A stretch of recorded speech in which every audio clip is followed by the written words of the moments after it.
Hello, Bill Tucker here from www.eftandmatrix.com.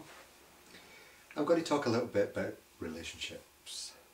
Obviously it's 2013 and it's January and massive time of change. So unfortunately with all this change at a vibrational, energetic level, then that's going to affect relationships. That includes all types of relationships, whether it be lovers, partners, wives, friends, family, work. And January can tend to be quite a difficult month for people anyway. And January and February can be quite difficult. So let's talk a little bit about relationships and about the difference between men and women, obviously.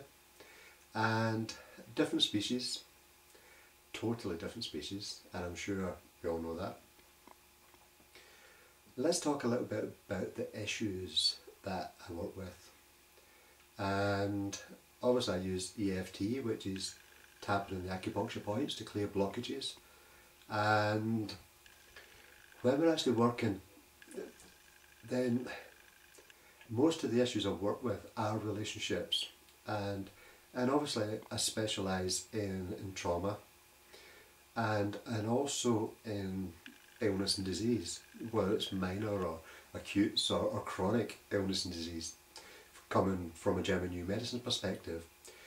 When I'm using EFT, which is awesome for relationships, and it stands for Emotional Freedom Technique, and it's about clearing the blockages and the debris from the past, basically. From the energetic field as well as the physical, the mental, the emotional. And so when men come to see me, generally speaking, this is generalisation but it's quite accurate, then their issues are territorial, generally speaking, and their main theme or main issues are insecurity issues. If a woman comes to see me, she's a social human being, generally speaking. There are times when that can change. And their issues are more along the lines of self-worth.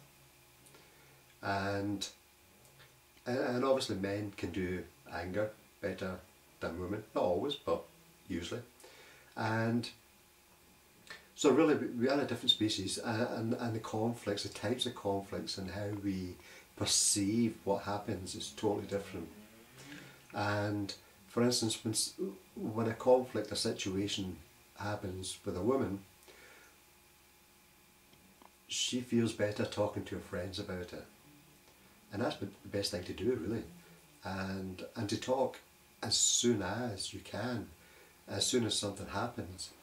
And for me, it's not about divulging all the personal information about a relationship and, you know, just spreading that far and wide. I mean, obviously there's respect and privacy in a relationship, but there's nothing wrong with offloading to a trusted friend about how you feel, and especially when something big negative happens, it's better to talk about it as often as you can to trusted people, rather than hold it in here, because that almost like dilutes what's happening, what's going on, and the effect it has on ourselves. So women are social, and if women talk about, if something happens in a woman's life, she wants to talk about it, because that's what they do, that's what women do, and they do it really well. Whereas men tend to hold on to their stuff, and they like to work it out in the head, because men like to work things out, they like to understand things. And the perfect example is if a woman wants to buy something on the internet, say, and she's got a different rationale, a different way of thinking how she's going to buy it. A man will spend hours and weeks and days, you know, looking at the pros and the cons of this and that, and but that's just how we are. And we have to go into it in intimate detail, and it's a bit of a loose generalisation to say a woman chooses it through the colour, but there is some truth in that. So men tend to bottle things up and hang on to them. And obviously we all send out an energy, and that invisible energy is affecting ourselves and everybody else all the time. And so being social is much better as long as we respect the relationship that we're in, and not offloading, well, they did this, they did that, and whatever. And as long as we stay in the blaming game, then we're stuck, literally stuck, because nothing's ever going to change. And it's about us to honour how we feel about what is going on. And when situations happen in life, they haven't happened for the first time, or how we feel hasn't happened for the first time. The situation with that person might have happened for the first time, but how we feel and how we perceive that situation will be a long running pattern. And I've never worked with anyone over the years, and I've worked with hundreds and hundreds and hundreds of clients on relationship issues, and I've had hundreds of relationships myself, and I know a lot about how not to be in a relationship, but I also know a lot about how I want to be, and the different choices I make. And and real relationships are about taking responsibility for who we are, how we feel, and when we say or do something with a partner or family member, we've always got to remember that when someone reacts, it's not because of necessarily what we said or did, or how we said or did that, although that, we still got to be responsible for what we say and do. It's about you're touching a part of them that's already there from the past. And I've never worked with anyone ever where their pain doesn't come from the families, because that's where the pain starts. And it's not about criticism on our parents or anyone else. They were just doing the best that they could with what was dumped on them, and so it gets handed down the line. And it takes, it's for us to say, well, okay, let's just see if we can end this repeating pattern now. Let's see if we can take full responsibility in this moment in time. And it is 2013, and this is the time for us all to take responsibility for ourselves and look after each other. And so really, when there's people pressing our buttons and behaving in a way that makes us feel whatever, insecure or less worthy, then it's for us to honour how we feel and see if we can catch on to all these repeating patterns from the past, or things that were said or done.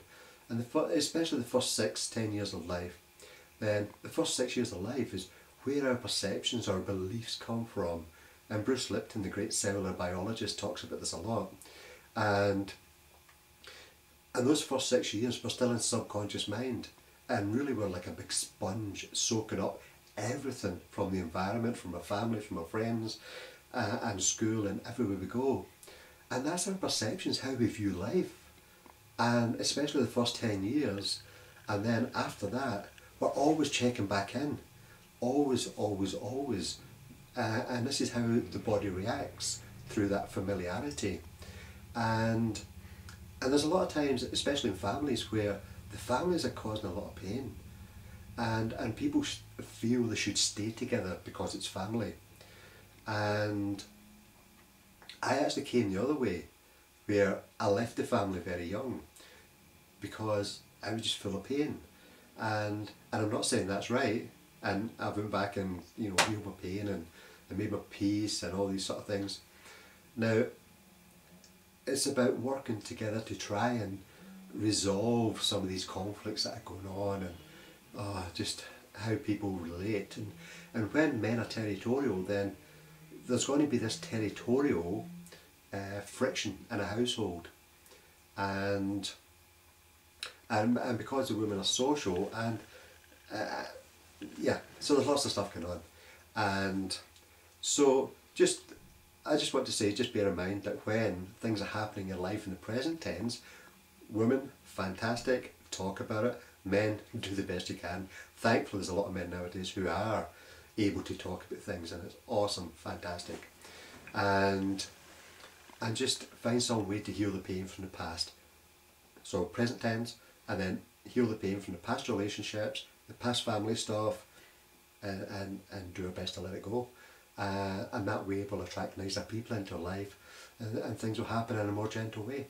So that's a little snippet of relationships. So it's Bill Tucker, www.eftandmatrix.com, and hopefully I'll speak to you soon. Bye for now then.